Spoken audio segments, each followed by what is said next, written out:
بسم الله الرحمن الرحيم الحمد لله رب العالمين. السلام عليكم ورحمة الله وبركاته. وحنا لكم السلام يا دمان أمد الصوماليات ملك سيك جوجت دافع عالمك gaar ahaan inta magacayga iyo muuqayga garanaysa markale waxaan rabaa inaan ummadda Soomaaliyeed uga tacsiyeeyo meel kasta ay joogaan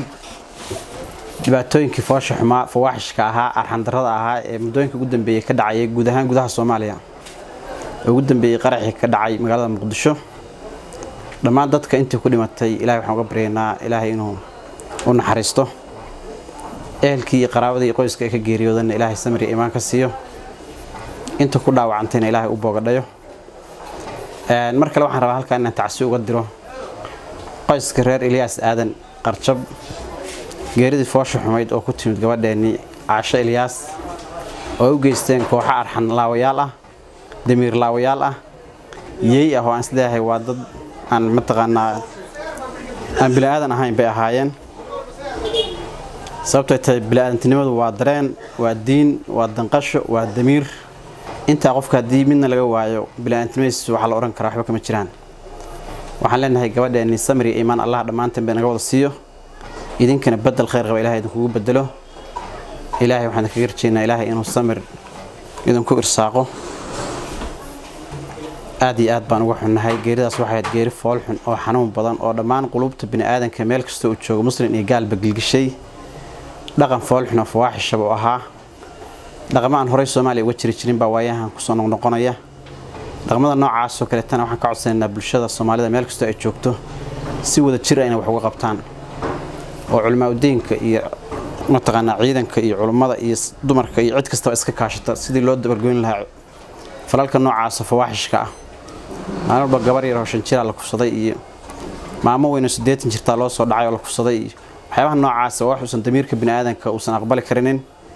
marka cid kasto gacan ka geysan karta waxaan ka codsanaynaa inay falalka noocaas oo fawaaxishka ay wax ka qabtaan dadkii gabadh yartahay Caasha ahayd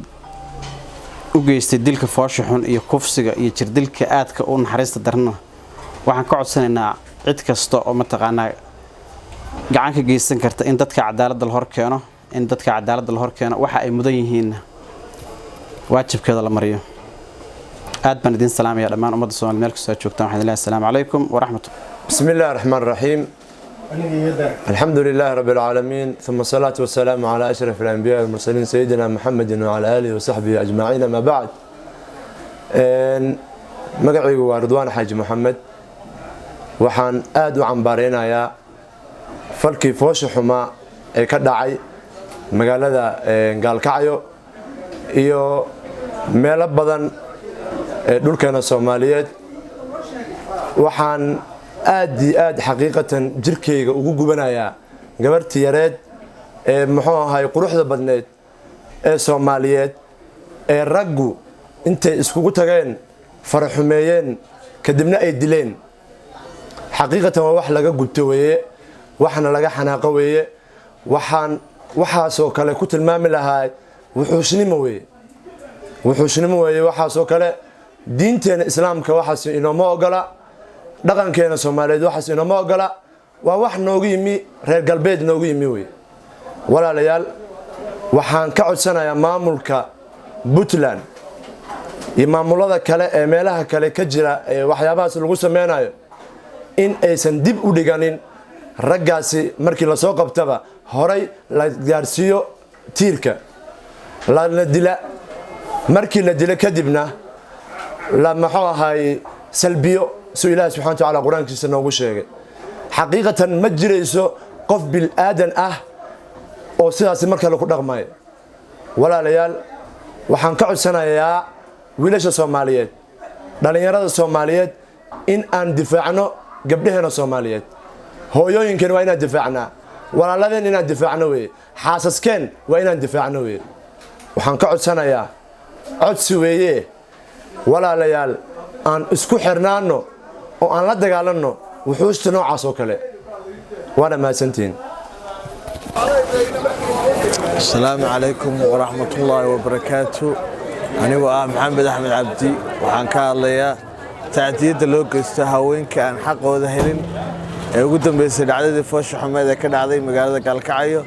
gabadha yarada 12 jirkeeda caasho waxaan rabnaa raggii kufsiga iyo dilka u geystay in cadaaladda la hor keeno sida ugu dhaqsada badan maamulka Puntland madaxdiisa iyo ciidanka waxaan ka codsanaynaa in cadaaladda ay hor keenaan oo waxay diinta islaamka ku qabto lagu oofiyo sida darteed waxaan leenahay si dhaqso leh in arrintaas cadaaladda la hor keenaa waana salaamantiin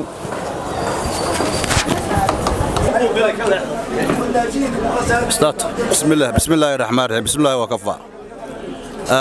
horta ugu horeyn waxaan salaamayaa ummadda Soomaaliyeed meel kasta ay joogto waxaan ku salaamayaa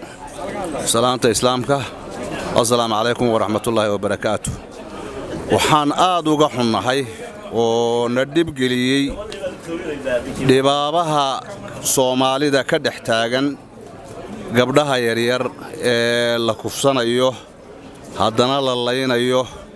aad iyo aad baan uga xunnahay marka ugu horeysa marka xigta waxaan leenahay maamulada hadday tahay federaal hadday tahay maamul goboleed qof kasta oo raadkaa sameeya ama falka noocaas ku kaca in la dhadhansiiyo oo la mariyo shariicada islaamka la laayo isdaaf lugaha iyo gacmaha loo gooyo waxay nabadgelyo u noqonaysaa oo rababari u noqonaysaa inta dambe falkaa samayn lahayd haddii aan maamulada iyo federaalku ayan arrintaas samaynna waxaasi wax istaagaya ma aha waxaan leenahay oo ku boorinaynaa wax laga xuma in dadkaas maanta hawlaha falalka ku kacay soo noqnoqday in shariicada islaamka la mariyo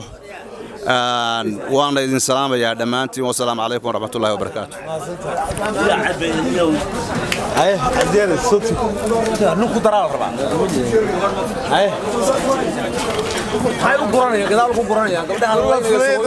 الرحيم اللهم صل على سيدنا محمد وعلى اله وصحبه وسلم marka ugu horeysa waa salaamaya baahda saxaafadda iyo ummadda Soomaaliyeed ee dhageysanaysa meel joogaanba arrintan waa arrin fidna weeyaan arrinta fidnadana waa la iska qabtaa waa la gooyaa waxa weeyaan boogti xun baa ina ku taala waxa weeyaan waxaynaan dhaqan u lahayn baa bilaabmay gabdhaheennii hooyooyinkeen waxa weeyaan xaasaskeenii weeyaan in ma garanaysaa inta la kufsado la dilo oo isha laga soo saaro mar xabad lagaga dhufto xubinta tarka laga dhufto waa mucjiso aynaan maaragtay inaan horay u arkin waxa weeyaan arrinta anigu waxaan leeyahay hal la qabto 10 haday yihiin 10 kaba hal dilo 10 20 boqol haday yihiin boqol kaba hal dilo 100 milyan baynu nahay boqolkaas wiil oo xun oo gees dalka jooga waa inaan iska qabanaa haddii aan saa la yeelin meeshaan u soconaynaa anu garan maayo wassalaamu calaykum waraxmatullaahi wabarakaatuh bismillaahi raxmaani raxiim barnaamijkan gabadha ku saabsan masaakiinta oo aan qaangaarka ahayn oo dil iyo daldalaad intaba lagu sameeyey oo shariicada islaamka ka dheer oo xataa nin gaala uusan ku riyoonayn shariicada islaamka waxaanu ka doonaynaa dadka islaamka oo Soomaaliyeed ama islaamka oo dhanba in la waajibkooda la mariyo haddana waxa weeye ninkii arrimahaas oo kale u garbeeya haddee waxa weeye waa nin Ilaahay ka fogaaday waa nin Ilaahay maaragtay ilaahnimo kala sheegtay waa nin shariicada islaamka ka baxay waa nin aan dhaamin kan falka ku kacay marka waxaan u sheegaynaa dadka islaamka ama maamulka ama islaamka oo dhanba in sharciga islaamka la mariyo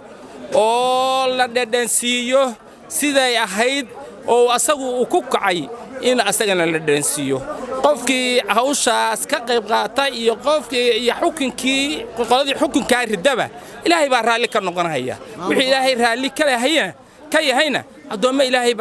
baa kulliga raali naga wada noqonaya marka waxa la doonayaa in maata ayada ay ku ciqaataan daalimiinta ummadda iyo masaakiinta iyo gabdhaha Soomaaliyeed saas maalin kastaba maaragtay u kufsanaya u laynhaya ugu jawrfalahaya aan u aabayeelayn aan aqoon waa walaasha waa hooyada waa habaryarta waa eedada midna aan aqoon intaas waxaan ka codsanaynaa muslimkoo dhan ama maamul inay la saaro xukunka islaamka in lagu qaado maamulka gacanta ku hayana saas insha Allah u rajaynaynaa. Assalaamu calaykum.